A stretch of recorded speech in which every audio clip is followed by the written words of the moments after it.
Okay, it is 8:32. It is Thursday, November the 12th, 2020. Welcome to J250, Drugs and Crime. I'm Professor Richard Wright, and I'll be here to share details about how this course is going to operate for the next hour to an hour and a half. And so I'm going to go ahead and share my screen.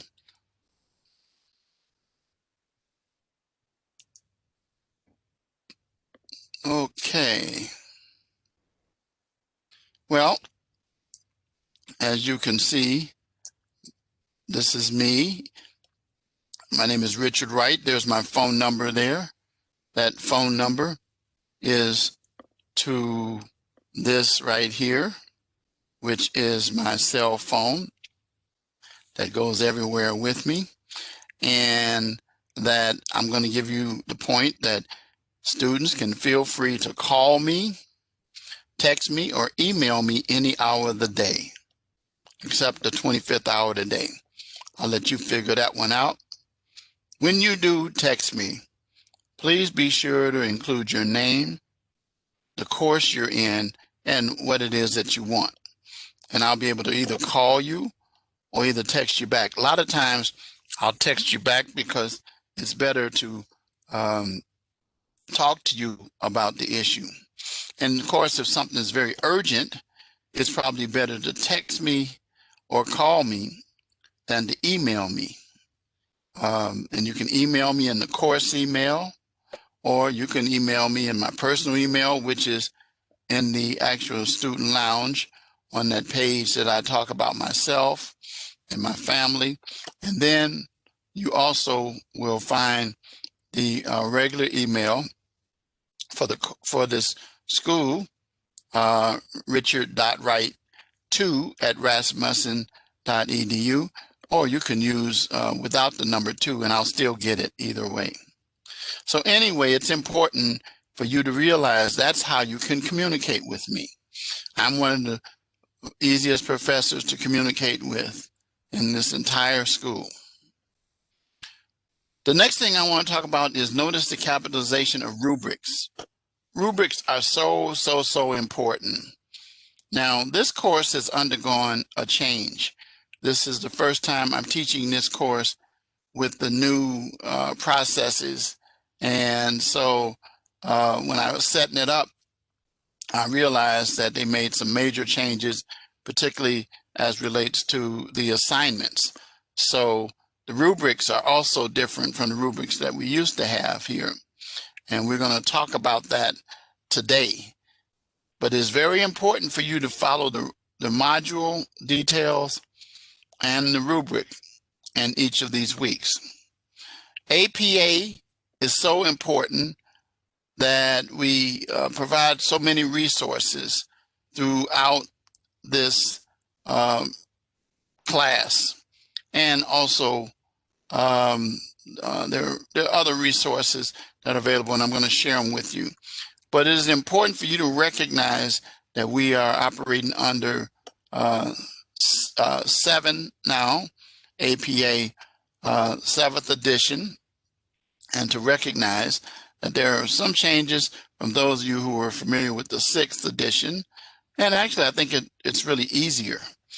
But one of the key factors that I look at is citations in the body and references at the end, and the importance of having both of them. And we'll talk about that in a few minutes in academic integrity video. But it is important. It's not an or, it's an. And remember, citations support your statements in your papers. I grade you based on how extensive your citations are throughout the paper. Sometimes people throw in one citation at the beginning and maybe one at the end, or one in period, and you'll lose points for that because citations need to be throughout the paper to support the statements that you include in your paper. So references at the end should also match the citations. So if you have 4 references and 1 citation, there's something wrong with that, because each reference should be cited at least once or more in the paper. So I look at that also. This all has to do with credibility and integrity in your writing. The next thing that you look out for is critical thinking. Now, critical thinking is also one of our transferable skills, and it is something that you'll hear me talk about constantly. Critical thinking is so important. We want to see your thoughts on the materials that you are writing about. We want to see what you think about them. We want to see that you've put in time to analyze and break down those materials.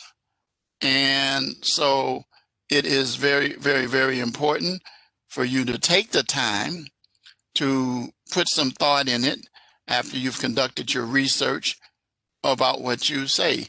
Don't just copy and paste things. Also, you should run your papers through Grammarly. Those of you, if you looked at the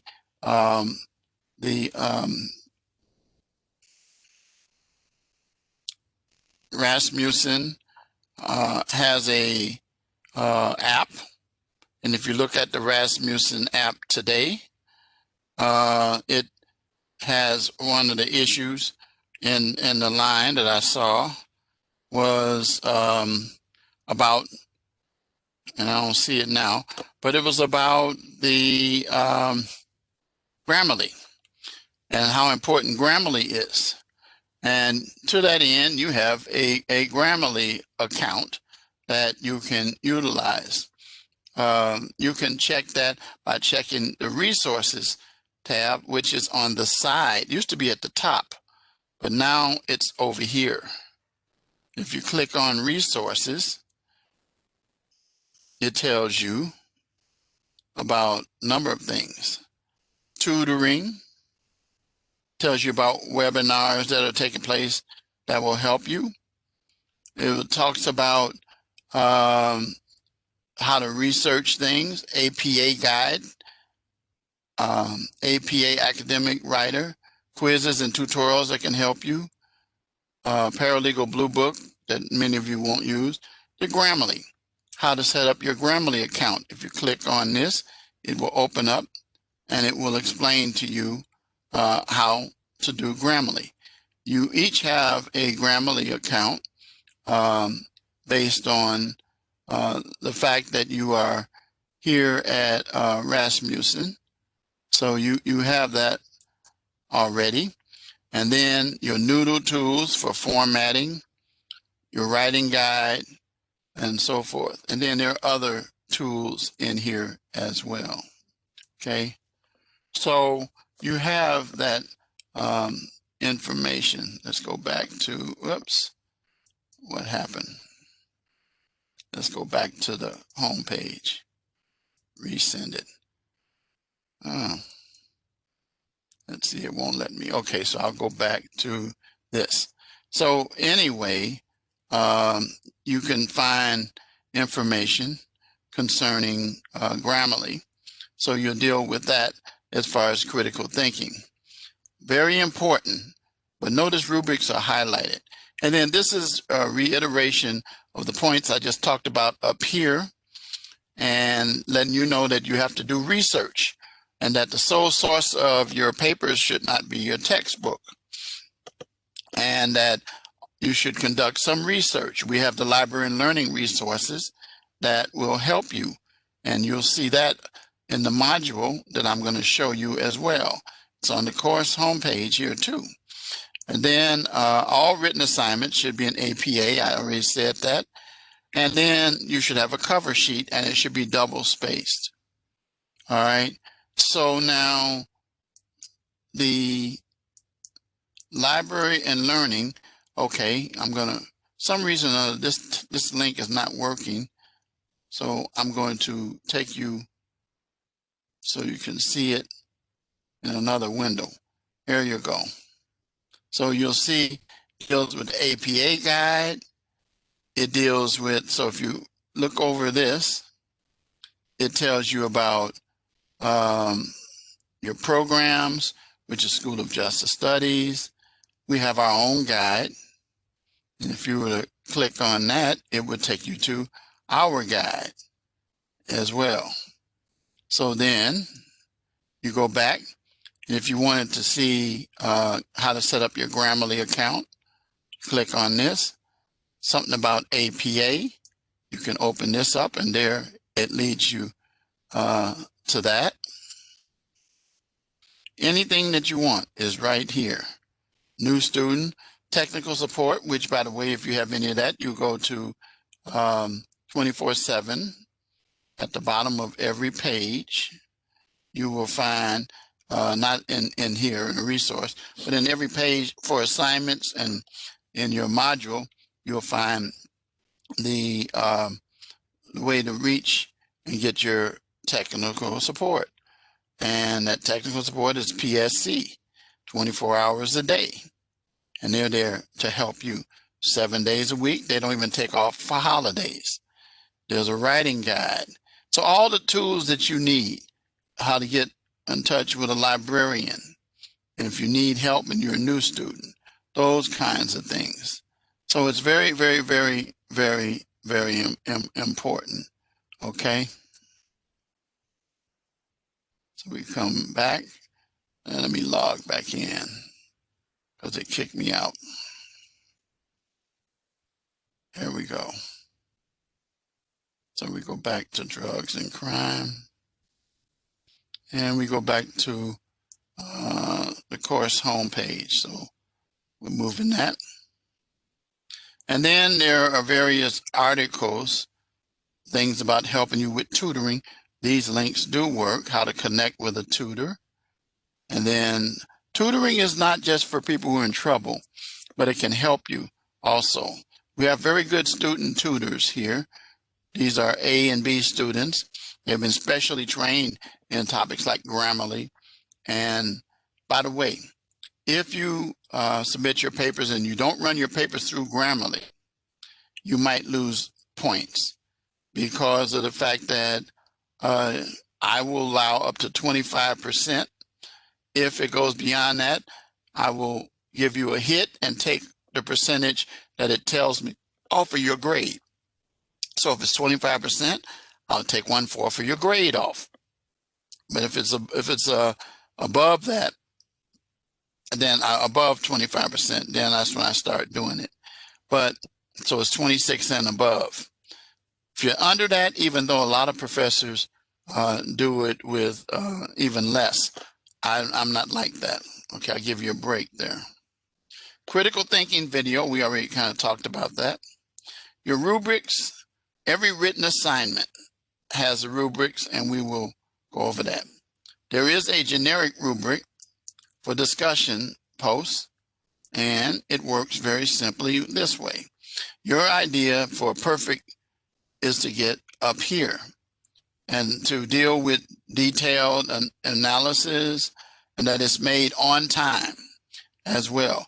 As you probably have discerned from this week that both your initial posts and reply posts are due Saturday. However, beginning next week, your initial posts will always be due on Tuesdays. Then your reply posts for weeks 2 through 5 will be due on Saturdays. And then, of course, on week 6, it'll be due the last day of class, which is December the 18th. And we'll see that on the calendar. So this is what, no post will get you F, and then it tells you how your grade goes down. Each day that your initial post is late will cost you a point, to the point that if you submit your initial post on time and it fits in that A category, good, you'll get all the points for that. But then I also will look and see how you did with your response post as well when I do my grading. I may give you my rule. You cannot, well, not my rule, school rule, that you can't go beyond Saturday as far as the discussion forum. It actually ends 11:59 p.m. Central Standard on Saturday nights. Okay, with the exception of week 6 rather. But here's what I'm getting ready to say, is that with the fact that if you submit an initial post by Saturday, of course it will be late, and then you submit a reply post by Sunday, it will be late. But I will take off 1 point for that if it's submitted that Sunday. If it's submitted that Monday, no deal. If your initial post and reply post are submitted on Sunday, no deal. So the key thing is that you have got to get your initial posts in within the period of the due date, Tuesday through Saturday. All right. So that's something that you should be aware of with that. And then here is your schedule for live lectures. As you can see today, we had to squeeze these in because we didn't start until today. Normally, term 2 starts on Wednesday after term 1 ends, which ended Tuesday. Those of you who were in term 1 classes know that. And so, but because it was a holiday, Veterans Day, they moved it to today as a start date. Therefore, what's going to happen to you is your assignments that are due Sunday, your initial not your initial post, your Sunday assignments, which doesn't apply to discussion posts now. It applies only to your written assignment and your live lecture phrase or word that I give you today. We will allow you to get it in by Monday, the end of the day, Monday, to give you that additional day. That is something that I just found out from leadership, and that we will do that, but that's only for this week. Okay. So anyway, your lectures will take place starting next week, Wednesday. On Wednesday, every week, Wednesday will be your lectures. Okay, and that'll be from 8:30 p.m. to 9:30 p.m. That'll be an hour, okay, or roughly close to that time. Recordings will be made and placed under here. Now, what I do with my recordings is I convert them to YouTube so that you can use them easier. There have been times when WebEx system goes down and there are delays for students getting their videos, and that they put out an announcement, but it doesn't affect me. So what I do is I get mine converted over and I post them here, and you can use the link, and I also email you the link as well, and you will be able to use that link to be able to access the lecture itself. Okay. So now I want to take a few minutes and I want to share this video with you.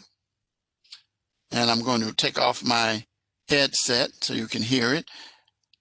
The quality sometimes comes out not so good, but then you can go back and look at it yourself because it's here and it's also under the resources tab. But here in your class, you have it the whole time. So all you do is just click on this.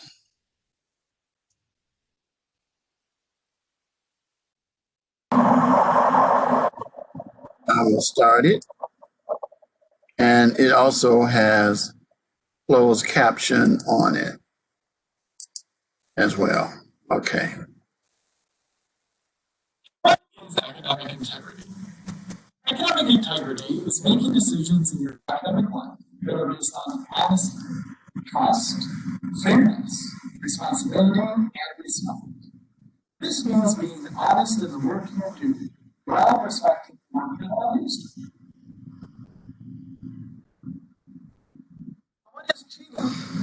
tutorial is distributing or receiving answers to information by any means other than those expressly by science requirements or installed. Some examples of tutoring include asking fellow students for answers or copying answers to the test, using notes, devices, or materials for the test to be restricted as not approved, purchasing papers from websites or other sources, copying your classmates' work, assisting your classmates in its conduct, and other languages as noted in academic integrity policy that can be taught in all or simple. Always ask your professor if it's okay to use notes during your test or to work together with classmates on something. Now let's talk about plagiarism. Plagiarism means using another individual's work without giving them credit, or taking another person's work as well. Some examples of plagiarism are turning in an assignment to make someone else learn, copying words or ideas from someone else, listing a course text or other material without giving an individual reader credit. Failing to include works in quick sequence, or using someone else's ideas and guesses, but change the field for words to be silent and taken out. Plagiarism is not just about written words and ideas. It's possible to plagiarize images, graphs, coding, or video as well. How can you avoid plagiarism? Cite your sources. Both in the body of your paper as in-text citations and other references page. Whenever you want to use words, images, other or videos that were created by that person, you should cite that person appropriately as the source of that information. How does academic integrity relate to your work? Is it just a college student? Integrity in the workplace starts with good practices and skills built while you are a student. Would you turn in a project document to your manager as a worker or someone else leave? Not if you want to keep your job. Individuals can be reprimanded or even fired from their job for plagiarism. Following academic integrity guidelines while you are in school builds those skills and ethical practices that carry serious relevance. Okay, I understand all that practice, but what do you do for work? With questions on the academic integrity policy, consult your course syllabus, talk with an instructor or leader, and if you need assistance with record sentencing style or how to avoid plagiarism, contact the Rasmussen and Allen through our live chat or schedule a listen to our website, live through the resources tab. If you would like to look at too, schedule an appointment with one of our peer tutors on the course resources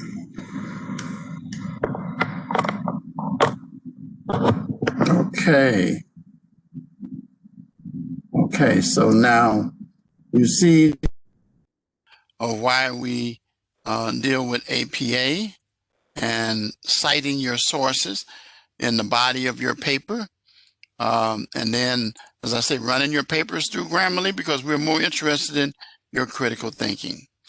Again, for APA assistance, I've provided some information for you in my classes. And here's a link. You open it up.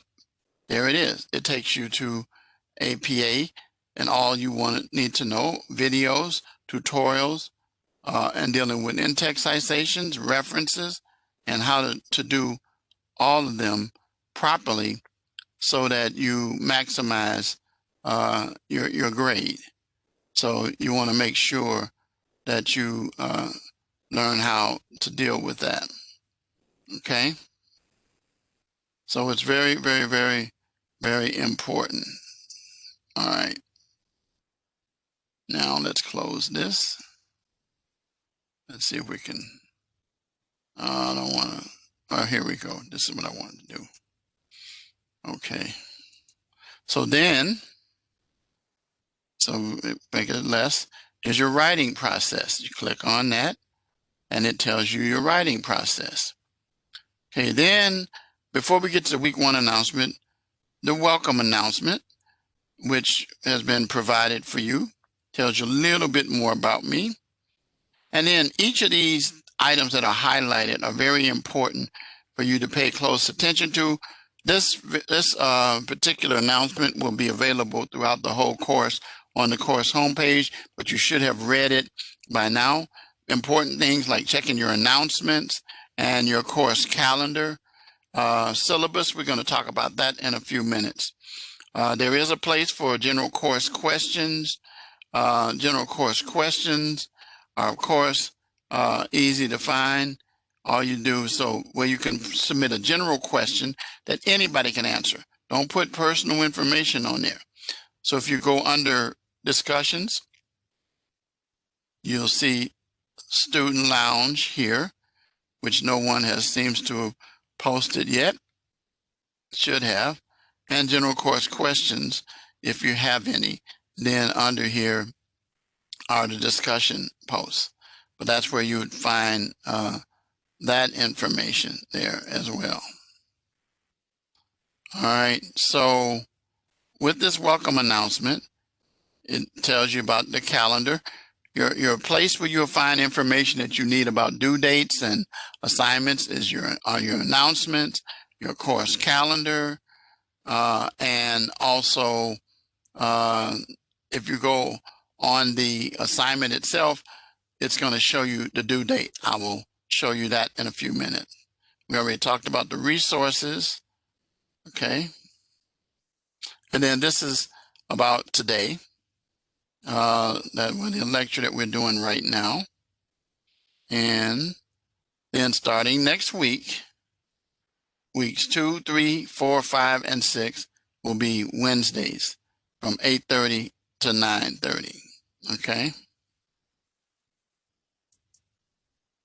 Now let me show you the course calendar. You'll find the course calendar a little differently from where I am, but it'll be the same calendar. Notice it tells you your reading assignment. If you click on it, it opens it up. And then it tells you your live lecture. And this tells you your initial post and reply post. If you notice, they are due the 14th. But your written assignment, impact of controlled substances, which I'm going to talk to you about in a few minutes, and your quiz. Each week you will have a quiz, okay? And your quiz will be timed, okay? You'll have one time to take it. Now, here's what I'm getting ready to tell you. That because we didn't start on the 11th because of the holiday, we are giving you, as I said earlier, till the end of the 16th. We're not changing the calendar. We just wanted to make sure that you're aware that you won't be deducting points until after the 16th. Even though it's going to say late when you submit it, don't worry about that. I got that covered on this end as far as grading. That only applies to this week, because what's going to happen is that you're going to have a regular week starting after that. And you'll notice that your next lecture will be the 18th, and then every Wednesday thereafter. Okay? Now, I do want to show you this. If you click over to December, you see December 18th. That's the last day of class. That's a Friday. So it can end pretty fast. Pretty fast. So this is week 6. This is week 5. This is week 4. This is week 3. This is week 2. And then this is week 1. So you see how fast it goes. All right.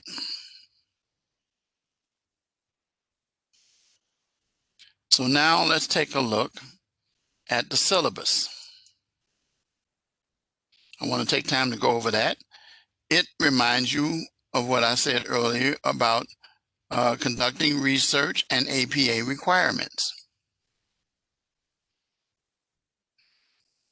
This is the textbook which you get the PowerPoints that I sent you. You have readings. You have your discussion assignments each week. You'll have your quizzes. As I already told, there'll be 5 weeks of quizzes. And the reason why there's only 5 is because the last week is the final exam. There'll be an assignment due each week for you to demonstrate that mastery of the competencies. And then your final exam will be that last week, week 6. Okay, these are your assignments, how they break down. Notice the percentages. Assignments constitute over half of your grade, followed by discussions, followed by the quizzes, and then your final exam. Now it shows 7% or 40 points. Don't be deceived by that. Just like don't be deceived by this. Both of these are very important. That's a total of 70 points together. Okay, that's a lot of points. Your idea is to get 605 or 100%. Let's talk about the grading scale. Your grades, that my plans are to get you from A to a low of 80. If you fall below 80, you will fall to a C. Now, do not ever ask me, text me, call me, email me with the question, what do I need to do, professor, to get a C in your class? I'm not going to answer you because I don't prepare C students. You can do that all by yourself. If you follow what I teach, pay close attention to it. Not think about the way you want to do it, but follow the routines that I give you. That is primarily to follow the rubric, follow what I say in the lectures, and follow what is found in the module for the assignment. You will be successful and you will end up somewhere in here, depending on how good you are here. So it's 20 points from the end of this to the beginning of this, okay? Now let's talk about transferable skills. We have identified that these are skills that employers are looking for when they hire potential candidates. And so keep in mind that in all assignments, you're going to have the opportunity to apply and demonstrate these various skills. Communication. Primarily, you're going to deal with written communication in this class because there's no opportunity for oral communication, not very much anyway. But you need to be able to speak and communicate orally as a professional because of the fact that you're going to be called upon to possibly even testify, or you got to talk to a team member, or either you might have to talk to a suspect or family member of the person, all kinds of things, but you have to be able to communicate.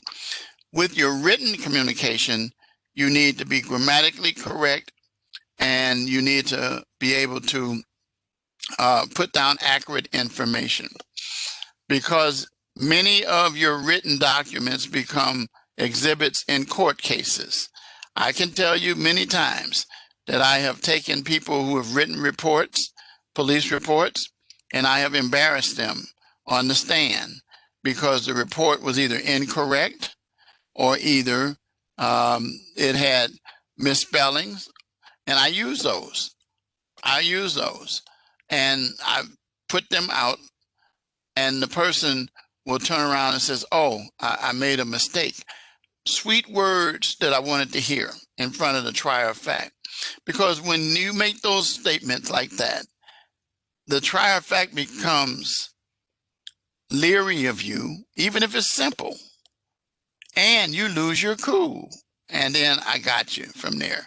So it's important for you to be good. I taught a course that we don't have anymore on critical skills in written and oral communication for law enforcement. And I wish they'd bring a course back like that again, because it was very, very, very important in terms of helping people who were headed toward law enforcement. Critical thinking, I've already talked about. Digital fluency, everything's digital. This phone here contains many apps, one of which is a thing called Bookshelf. And the Bookshelf actually is where I keep all of my textbooks. This bookshelf here, right here, I'm holding it up for you. And on the cover here are my textbooks for all the classes that I teach. And I utilize them. For example, for, let's see, drugs and crime. Yeah, here it is right here.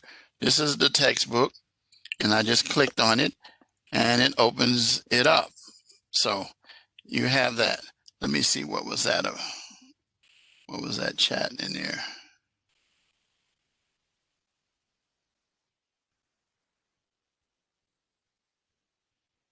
Yeah, it can be. You just have to go back and what do you have, Apple or do you have iPhone? I mean, Apple or iPhone, that's the same thing. Android? Oh, good. I can tell you. Just go to the Play Store. And when you go to the Play Store, and you can go to the Play Store and type in Bookshelf. I think it's Bookshelf. Yep. And it says that here it is right here. I got it. And then you just have to install it, and then you'll be able to do some things. So yeah, you can do that. Okay. So that's something for you to remember. And then, so everything is digital. You're welcome. So everything is digital that we have in this day and time. Our courses, our classes that we teach. I remember when I first came to Rasmussen, 2011, I was teaching residentially, and we had textbooks. Well, back in the days when I was in school, I graduated from law school in 1978, and there was no such thing. Man, I had all these heavy books to carry around. Just think now, I carry all my books now right here and here. And you also can put it on your tablets as well. And so you can do that. Just like I said again, you have it here. You can be able to download it there. All right. Because there's, yeah, I know what you mean. Well, you know I do because I'm old school, but I sometimes get the hard copies, but they won't give them to us anymore because of all the pandemic and everything that's going on now. So the bottom line is digital books are here. As you know, there's Kindles and all kinds of things now. The key thing is that with technology, digital fluence is so important, and you're going to need to do that in your professional career. Diversity and teamwork. Diversity is so important. We are in a diverse society. We have people from all ethnic groups, all sexes, sexual preferences, religious beliefs, different cultures, and we need to recognize and appreciate each other. We can be Democrat, Republican, Independent, the Mouse Party, or whatever party you want to be. The point of the matter is that we can have differences, but we can agree to disagree sometimes. But we do so in a respectful manner, dealing with individuals. Name calling is obscene, and we're not permitting that. And so I'm involved with the Diversity and Inclusion Council at this school because I'm a big fan of diversity, inclusion. And in this country, There's been attacks on diversity and inclusion, but we think we're going to get that fixed now. And diversity is so, so, so important. And this school that you go to, you will see letters that are issued by our school supporting diversity, LGBTQ groups, anybody, transsexuals, and everything. I have a student that I've had for a number of years, and then he revealed to me that he was a transsexual, and I said, okay, you still do good work. And so it didn't matter to me. But there are people who, look at him like, oh, I said, no, no, no, no, no, no, no, no, no. And then, that's just like people talk about pro-life and abortion. I'm a pastor of a church, and we have a certain position we take. However, though, we also turn around and say, hey, look, the God that I believe in would tell me that you're going to be judged by him and not by me. So it's not up to me to do that. So getting back to the point of diversity, it is so important for us to respect each other in our positions. Like I'm in a city where I'm a White Sox fan and I got some devout Cub fans. I don't like them. Okay. That's funny. But we have that happen, but it's a friendly rivalry. We can sit down and we can eat together. But anyway, the point of that is we can have our differences. Okay. Just like, I laugh jokingly saying this, that I almost didn't take the job to come to Rasmussen to work in 2011 because I saw their colors were green and gold. Well, I'm a Bear fan. And so, and we also have a campus in Green Bay. And I told him, you can't send me up there, okay? Because I will go wearing my Bear stuff. But anyway, that's a joke. But I laugh about it with Rasmussen. This is a little diversion here. And you'll know what I'm talking about if you're from Minnesota, having anything to do with Minnesota. Rasmussen, as you would know or will learn, originated in Minnesota, and their colors should be purple and gold because that's the color of the Vikings. But anyway, yeah, you must be from Minnesota, right? Are you Minnesota? Okay. I have cousins that are up there. In fact, I have a cousin who is a cult figure on K-Fan, the radio station for sports. They call him the Secretary of Insight, and he makes predictions for games and stuff like that. His name is Walter Scott for real, but the Secretary is very famous to many people there. So anyway, I go up there and, I mess with them because I traveled with the White Sox and the Bears and stuff. But anyway, that's digression. So anyway, back to diversity. The point of the matter is that we still have our things that are going on, but we do it respectfully. That's the whole point in a nutshell. I have worked in a big law firm that was a Jewish law firm. I learned about yarmulke and every kind of event. I told them, I says, just don't invite me to the brisk.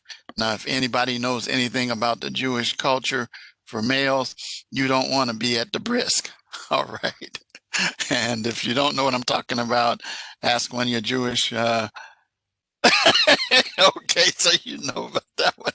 So, but yeah, we laugh, but they're the ones who got me so that I don't eat lox and bagels anymore because I ate so many back in those days. But I love corned beef sandwiches though. So anyway, why am I on this? Because I guess it's dinner time now.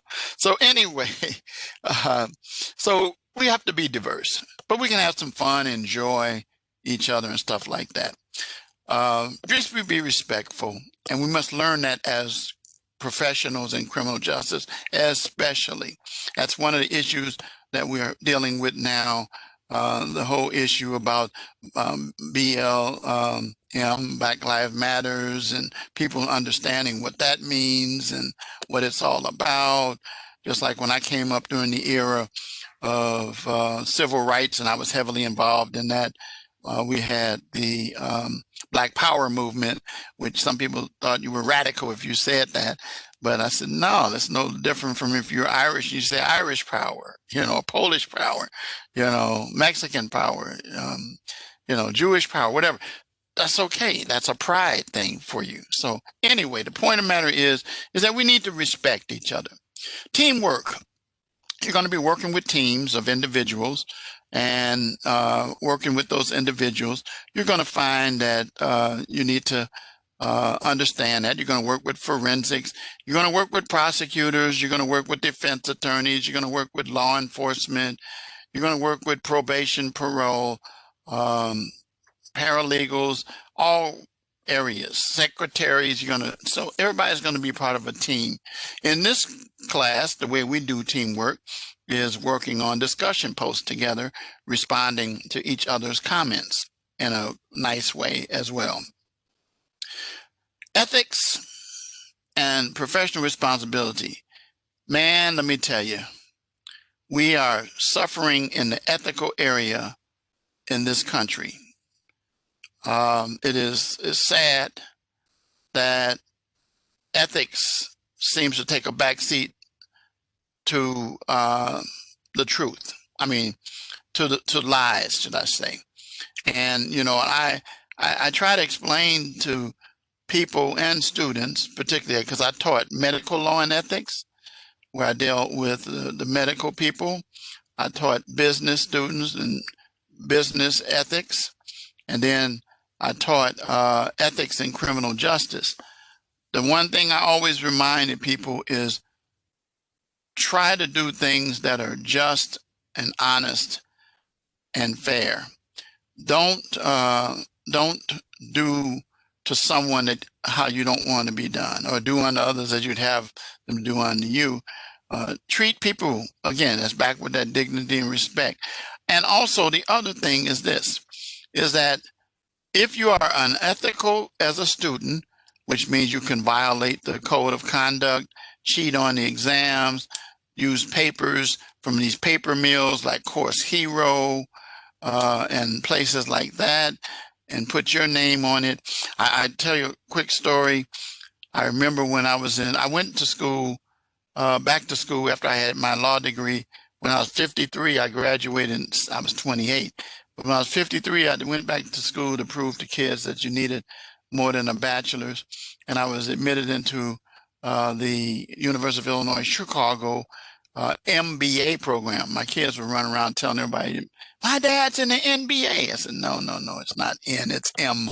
So anyway, I was in that program, and our professor was telling us about systems that they have that they run papers through, and they can tell, like the Grammarly that we have. And so anyway, he was saying that he knows of an occasion of a student who ran a paper through, and it was actually one of his colleagues, one of my professor's colleagues, and it was almost word for word, and that student got booted from the school. But I'm saying that it's bad, because when you're an unethical student, you become an unethical professional, you lose jobs, and then you end up being to the point that people just don't want to hear you. They want you to go away and disappear and stuff like that. So we teach our kids ethics. We teach them to have good characters, integrity, but we need that. Very important when you're working, okay? Professional responsibility, almost every organization that I know of has some professional responsibility code or a code of conduct, and you want to abide by that and learn how to do that. Then the last one is information literacy. Information literacy, you use information to support your positions, but it should be what we call credible sources. There is one source that is widely known, should be by students as well as faculty, that is not to be used. And do you know what that source is?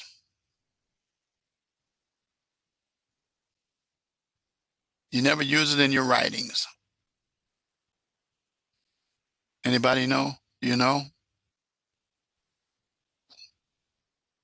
Starts with a W and ends in an A.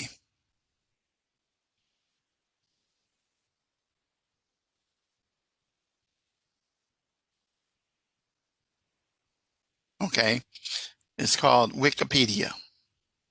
Never, I said never. Yep, never use it. Never. And we don't just say it because we don't like them. We say it because it's not a reliable source. It is a word-based website that anybody could go along and change anything in it. And if you rely on it, it could mess you up. Now, there's some good stuff in there. However, though, it's not a good source for credibility. I look at it sometimes, but I take it with a grain of salt. I look at it sometimes to see if it matches up with what I really know is the truth. And I have seen some inaccuracies, but that's because some idiot has come along and changed something in there. Okay. So we don't use that, but we make sure that you use credible sources. And that's information literacy. It's important. Okay. Let's move on along here. We got a little bit more to go here. Let's talk about the late assignment policy. Now, we tell you that the rule here is that you have up to 7 days to turn in your late assignments. Now, I am not talking about discussion posts. I'm talking about your written assignments. Now, keep this in mind. 7 days. On the first day that is due, if you do a good job, it could end up being 100. Okay? By the 7th day, it could be 10. Because each day after you submit a late assignment, you lose 10% of the grade. So let's show you if it's 100. That's why I use that as a scale. It was 100 on Sunday, and it's very good, it's accurate, excellent. You turn in that same assignment on Monday, it's a 90. You turn that same assignment on Tuesday, it's a 80. Wednesday, it's a 70. It's already a C. Thursday, it's a 60. It's a 60. What's a 60? Uh-oh, it's a D minus. Friday, it's below 60. It's a 50. So you see the point is that you can't operate on the basis of those 7 days. Okay? You cannot do that. So and so it says in some cases students may ask to complete alternate assignment. Nope, I don't do that. I don't have time to do that because I have too many students. So it's important for you to understand that. Now, regarding online discussions, before I get to something that will help you with this late posting, online discussions conclude at the end of the week. I kind of talked about that earlier. So that Saturday at 11:59 p.m. Central Standard Time, your discussion posts should be in. At least this week, that's the way they are. But usually, both your initial post and the reply post should be in, because usually you'd have until Tuesday, but since we didn't start until today, Thursday, you couldn't possibly be held responsible for a discussion post. That's why week 1 on your calendar, they both are due Saturday. So therefore, if you submit it Sunday, no deal on that. We will not be extending discussion posts. We will not be discussing extending discussion posts. We will discuss the written, extend the written assignments, as I said earlier, to 1 day because of the late start with the holiday being yesterday. So with that in mind, now let's get to what I was talking about earlier about the 10% each day. Here's what power I have. And notice it says at the beginning, it doesn't say the dean or administrator or anybody else. It says instructors. I'm raising my hand because that's me. May waive the late penalty in the case of extenuating circumstances. So who decides extenuating circumstances? It says, and at the end of the sentence, as determined by the faculty. Or it could have just said, or as determined by the instructor, since it starts out with instructor. The point of the matter is that I hold the power in this class to do that with you. I am very liberal with it. I am very fair with it. But you got to let me know. And you know what, good people, please don't let me know weeks later. And don't tell me I didn't want to bother you. That's not going to cut it. And when I do work with you with it, I tell you, okay, if I give you an extension, because it is extenuating circumstances, sometimes people try to use working overtime as extenuating circumstances. I said, well, I'm sorry, I can't do that because of the fact that we need to understand one thing, is that you need to do good time management and don't wait till the last minute to get something done. The point of the matter is that I work well with extenuating circumstances. I never dock people for serving in the military. And there have been situations with the COVID-19 that I've had to work with students. There have been situations where my students in the South, Florida, Texas, in the Gulf area down there, Louisiana, have had problems, and we've worked that out.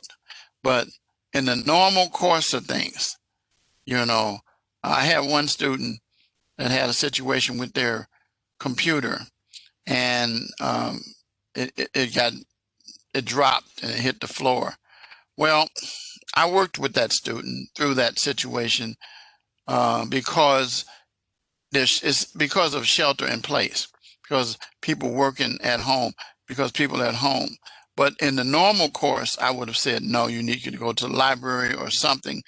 You need to go to the campus, anything, but you can't do that now. So that's one of the things. So the COVID-19 has created us to be more flexible in terms of that as well. So anyway, just let me know. I showed you earlier how to reach me. I showed you that I'm the easiest person in the world to reach. No student will ever be guilty of telling the truth if they say, oh, I had trouble reaching my professor. And they'll come back and say, not Professor Wright, we know better. And they do, and they'll support me with it. I encourage you to read this yourself. Oh, by the way, the thing about incompletes, I don't read that. You need to learn about that yourself. Read this yourself so you can abide by it, and you're held to it. Okay? And that's it for that. So now I want to go to the module itself. No, take that back. I got to go back to the course homepage because I got to talk about each week. There will be an announcement. Week 1 announcement is here, and it tells you right up the first line what the topic of this week is.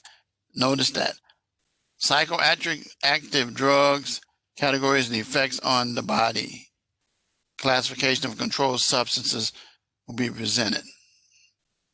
There it is right there. That's the title of it. And it tells you that. It tells you what chapter to read, chapters 1 and 2, which, by the way, each week you will receive corresponding PowerPoints for each week. Those are for your study, and I don't lecture on those PowerPoints. And they're also something to help you review for quizzes. It's like an outline type thing. And then there are topics or activities like the Controlled Substance Act, Controlled Substance Act activity, narcotics, amphetamines, so forth, synthetic drugs. I won't go over that this week, but normally I will discuss some of that during the week. Okay, but I'm not going over because this is an open house today. And then it tells you about the lecture and so forth, and it gives the link again. Students always ask, I can't find the link. I said it's in the module, it's in the announcement. It's down here in this. I don't like that formatting. I want to change that. Let me fix that. I don't like that. Okay, let me do this.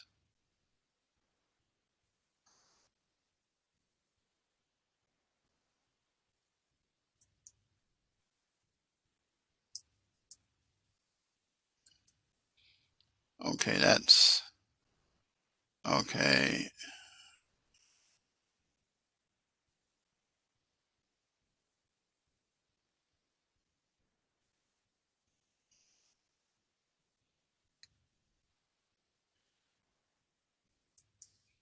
Let me change this, fix this. 8:30 p.m. to 10 o'clock p.m.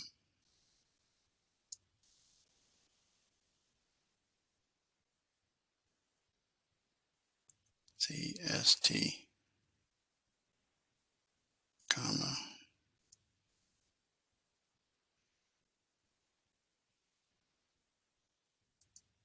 Let's do this.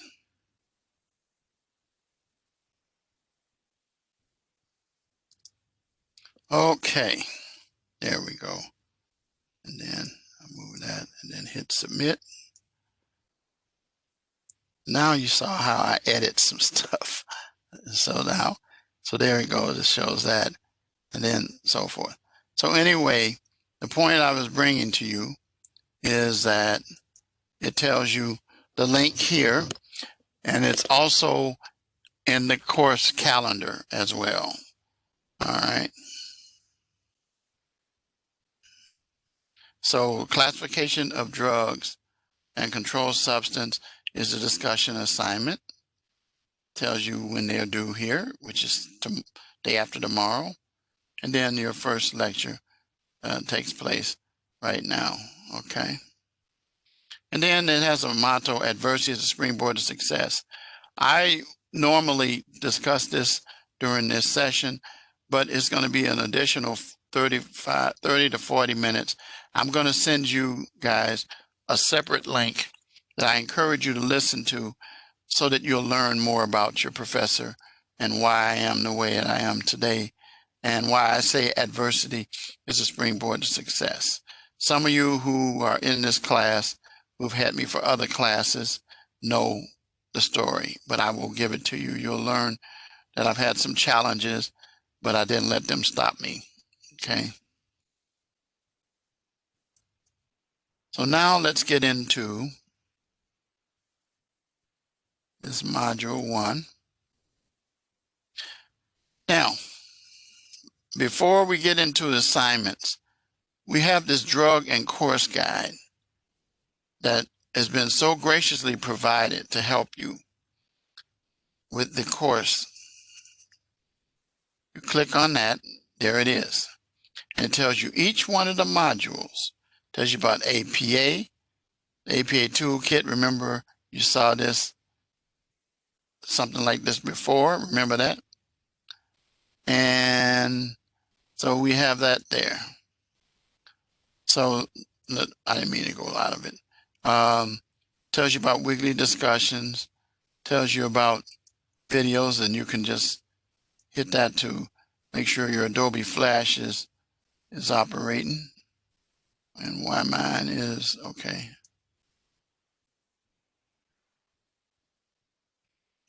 This should be working.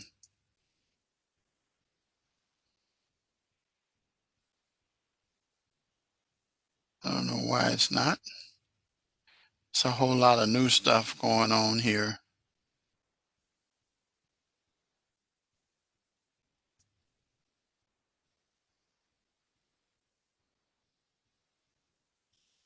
I have to report this to PSC and have them to fix this, because it should work. It should allow you. All right, we'll come back to that. So anyway, it gives you information about your course project is a little different now. We used to have a course project, but this tells you also about your written assignments as well. Okay, credible sources and all other kind of things that will help you to get your assignments. Most importantly in there is that you have research tools. It tells you how to get to our program. Each program has its own website. Here's School of Justice Studies. And you could find information right there. Okay, and there's a video for telling you how to deal with the tutoring and how to get that set up. Dennis Johnson, this gentleman here, is a librarian for the School of Justice Studies. Bethany Marston is the Learning Center coordinator. And neither of these people are her here. Oops, I didn't mean to do that. This always happens every time I do that. Let me get rid of that. Let me take that down. I don't want to save changes. Okay, there. I'm back. And then we go back to what I was showing you, back into the assignments. So now, these will help you with your assignments. Each week you'll see that. So here are the assignments. Your discussion, it tells you the topic. Then it tells you things that you need to help you. And it tells you, for your initial post, choose one of these drugs from this list. Okay. And then discuss the following about the one that you choose. In your reply post, choose a different drug from the one you chose in your first one. Okay. And again, as I said, they're both due this Saturday. Then here is your written assignment, the impact of controlled substances. Now, in the weekly assignments, you'll use this scenario. In each of the weekly assignments, you're going to use this same scenario. Here's the scenario. And you're going to open it up. You might even want to save it.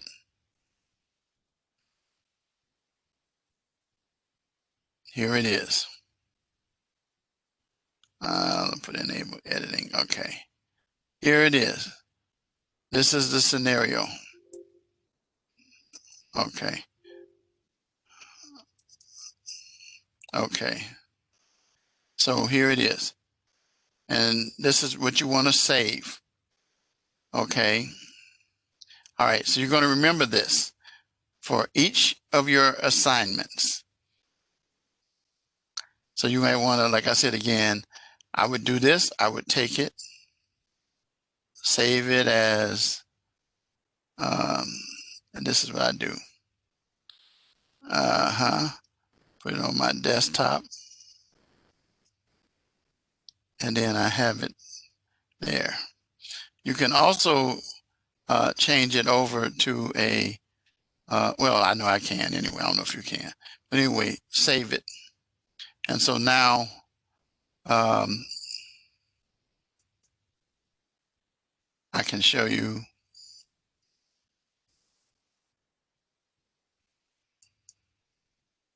Let's see.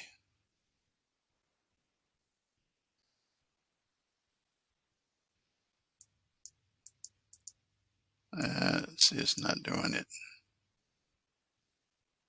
Oh, that's because I'm sharing. Okay, I'll show you later. But anyway, I have it on my desktop now. So anyway, you can use this scenario. For this assignment, you'll need to address the following. Identify each substance that Dave has been consuming, including the category and drug schedule.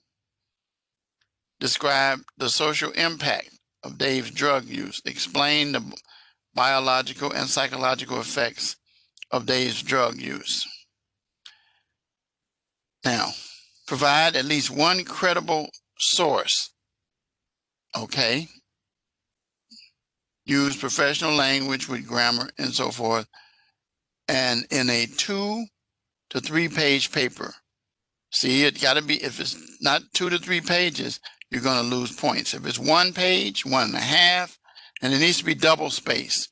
If it's APA formatted, it's telling you cover page and so forth. So now there's a rubric. So now let's click on this. Tells you when it's due. Keep in mind that this date is flexible to the 16th. All right, and then there we go again. Okay, so now here's the rubric. View the rubric. Okay, so here's the deal, and this is what I'm going to tell you. This rubric, I'm kind of getting accustomed to because it's different from the rubrics that we had before. You see this over here? Emerging and competence and proficiency. Act as if these don't exist. Act as if these don't exist. Because what you want to do is provide identification of each of the substances Dave is consuming with thorough details on the category, drug schedule level for each substance. Over here is incomplete identification. Okay. And then notice here, if you don't have any credible sources, you could do all of this up here.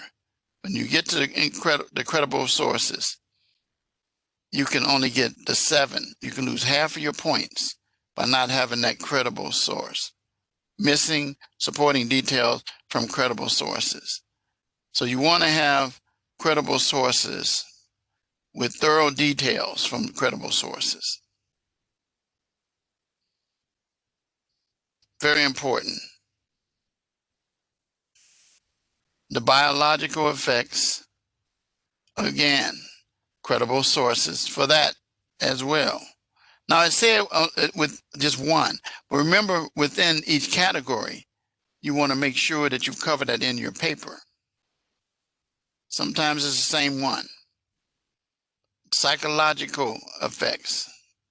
Notice credible sources. Credible sources are cited in APA format. What that means is citations in the body and references at the end. And then professional language used in the 2 to 3 page paper with no errors in spelling and punctuation. Any questions?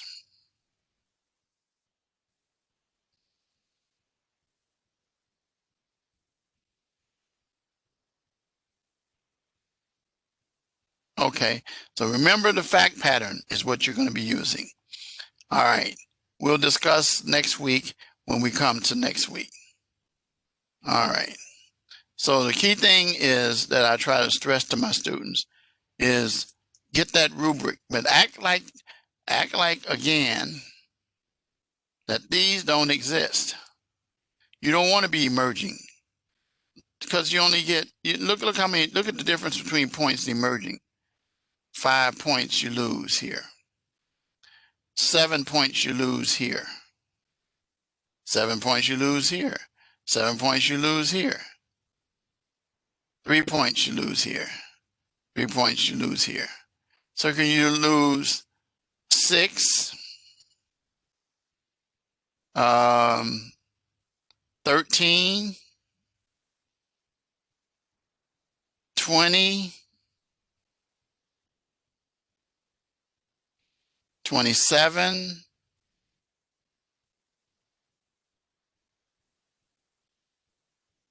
32. I think that's right. And you could end up with, on a score,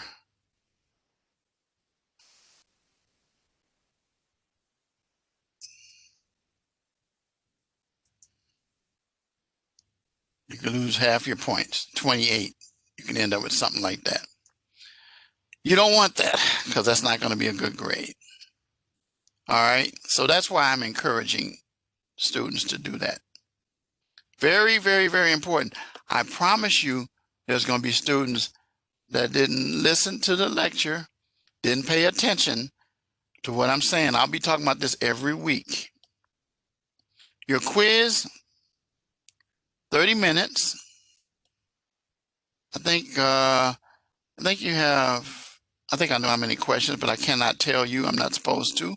But anyway, it's going to be multiple choice questions that will help you. And I'm going to show you how to prepare for that. The quiz. One thing you do is you're reading, listen to the lecture, and I do recommend doing the quiz the last day. Well, in this case, you could do it Monday, actually. And then your live classroom, I'm going to give you a phrase that you can use for that. Okay. Those are the assignments.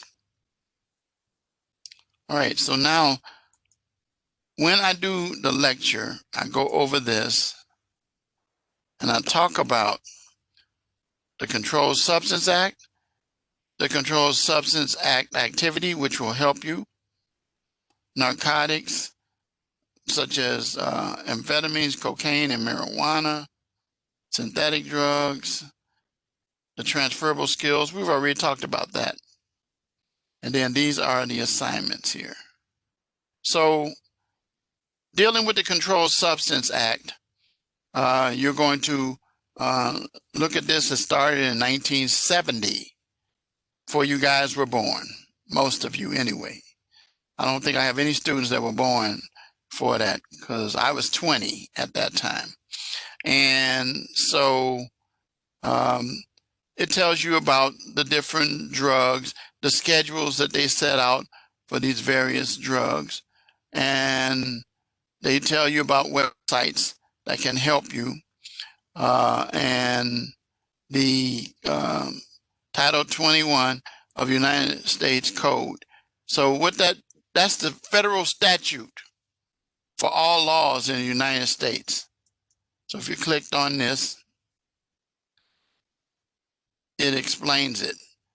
21 USC, United States Code, Title 21, deals with food and drugs, and it covers in all sections these issues and so forth. And so they gave you a really good source defining the drugs and so forth.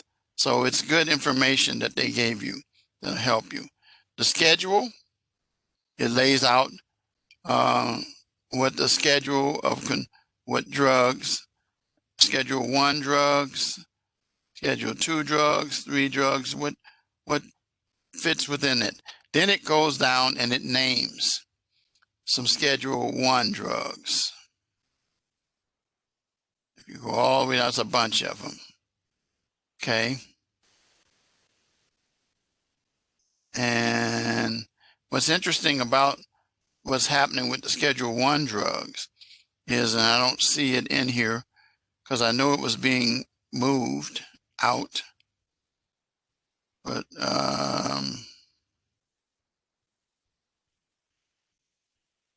yeah, I think oh no, it's there it goes. And then here it is here. Now, things like this, marijuana is going to fall off one day. New reason why is because it's being legalized. So these are the different controlled substances. And then this shows you how to match them up and match the drug with the correct schedule and so forth.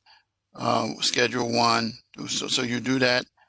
And then let's, for example, just take this one and let's put it here. It ain't going to work. It ain't going to work. It works there. So then you keep putting it over. So PCP, antibiotic steroid. Notice the lower it goes. That's probably not going to be, then Valium is lowest. And then it tells you, and next, and you go on. So you can learn about those yourself. That's a way to review. And then you go through this, and what are narcotics? And it tells you the origin of them. And then you can close that up. What are amphetamines? And then it tells you this. What is cocaine? And then what is marijuana? And tell you where it came from and so forth. It was good old cannabis sativa. Had many names like Mary Jane. There was a famous rock singer. His name was Rick James. You ever heard of Rick James?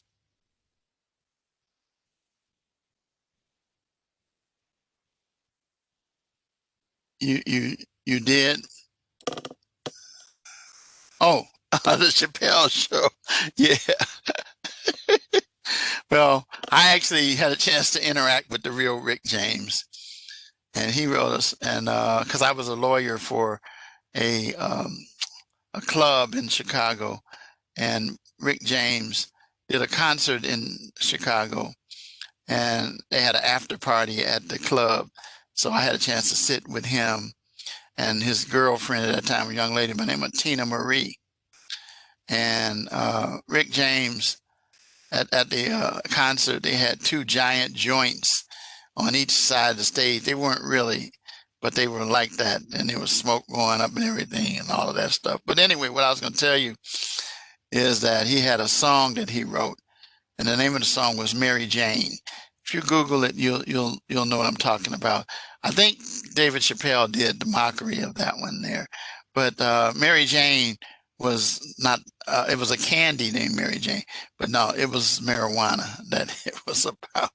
So yeah, David Chappelle he's a riot. He is. I hate I missed him on Saturday Night Live. Somebody told me I could go back and see it again, but he's funny. He's funny. I saw him in a movie. What was the name of that movie where they got high? Well, yeah, he was in Robin Hood, but he was in another movie. What was the name of that movie? It was all about getting high, and they were selling the drug. What was the name of his movie? It's gonna bug me. Give me a minute. David Chappelle. Okay. Okay, let's see. Movies. He was in Half Baked. Half Baked. Yeah. Did you ever see that one? Yeah, yeah.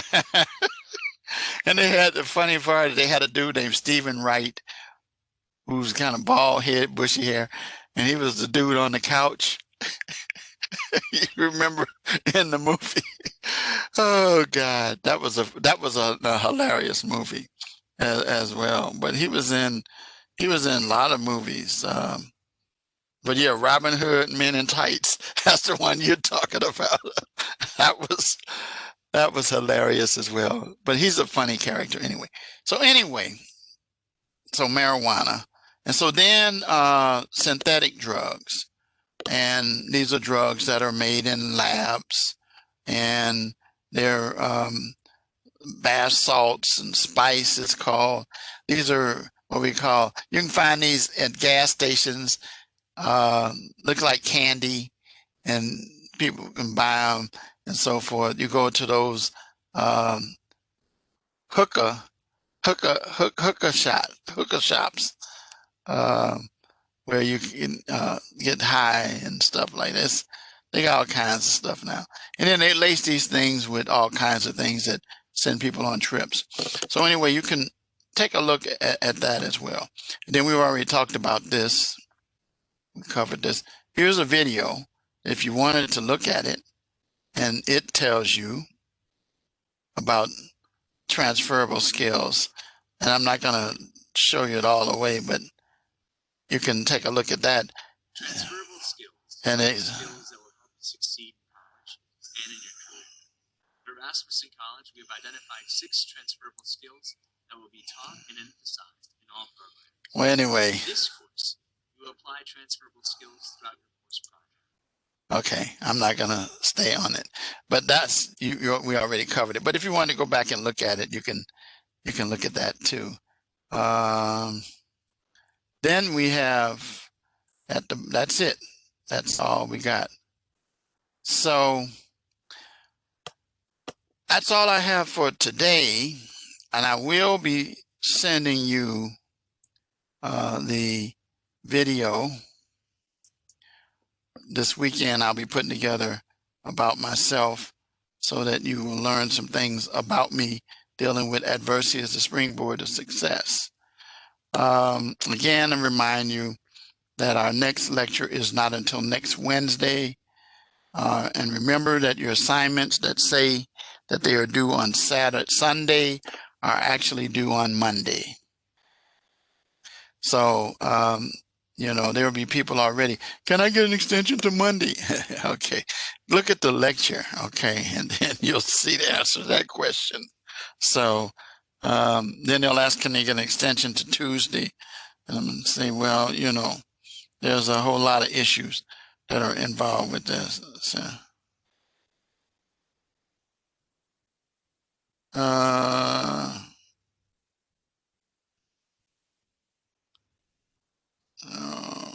okay. All right. So that's about it. Well, I got to give you a key phrase. And the key phrase is very easy. Tonight and we'll be talking about this a lot during the course of the weeks to come, drugs and crime. That's it. Give me that and you'll get your points for this week. All right. So we will go until 8:30 to 9:30 next week. And then we will also make sure that I go over the material more. But remember, today was designed to give you an overview of what the expectations are for the next 5.5 weeks. So, well, all right. Well, I wish you guys the best. Stay safe. Have a really good weekend. I'll be extremely busy. I got a grade from my last classes that I taught. Excuse me. They are due by Saturday, 11:59 p.m. Central Standard Time. So, all right. So I'm going to say good night and see you next week. Okay.